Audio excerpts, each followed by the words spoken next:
A reading from the book of Deuteronomy.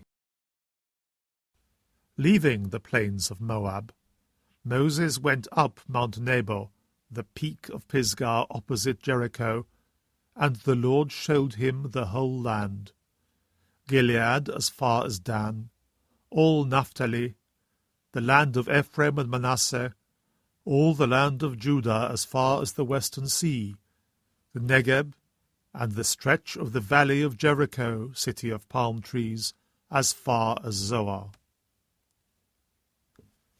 The Lord said to him, "This is the land I swore to give to Abraham, Isaac, and Jacob, saying, I will give it to your descendants. I have let you see it with your own eyes, but you shall not cross into it." There in the land of Moab, Moses the servant of the Lord died, as the Lord decreed. He buried him in the valley in the land of Moab, opposite Beth Peor. But to this day no one has ever found his grave. Moses was 120 years old when he died, his eye undimmed, his vigor unimpaired. The sons of Israel wept for Moses in the plains of Moab for 30 days. The days of weeping for the mourning rites of Moses came to an end. Joshua son of Nun was filled with the spirit of wisdom, for Moses had laid his hands on him. It was he that the sons of Israel obeyed, carrying out the order that the Lord had given to Moses. Since then, never has there been such a prophet in Israel as Moses, the man the Lord knew face to face.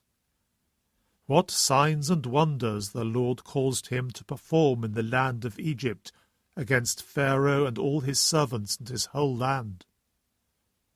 How mighty the hand and great the fear that Moses wielded in the sight of all Israel. The word of the Lord. A reading from the Holy Gospel according to Matthew. Jesus said to his disciples, "If your brother does something wrong, go and have it out with him alone between your two selves. If he listens to you, you have won back your brother. If he does not listen, take 1 or 2 others along with you. The evidence of 2 or 3 witnesses is required to sustain any charge. But if he refuses to listen to these, report it to the community, and if he refuses to listen to the community, treat him like a pagan or a tax collector. I tell you solemnly, whatever you bind on earth shall be considered bound in heaven. Whatever you loose on earth shall be considered loosed in heaven.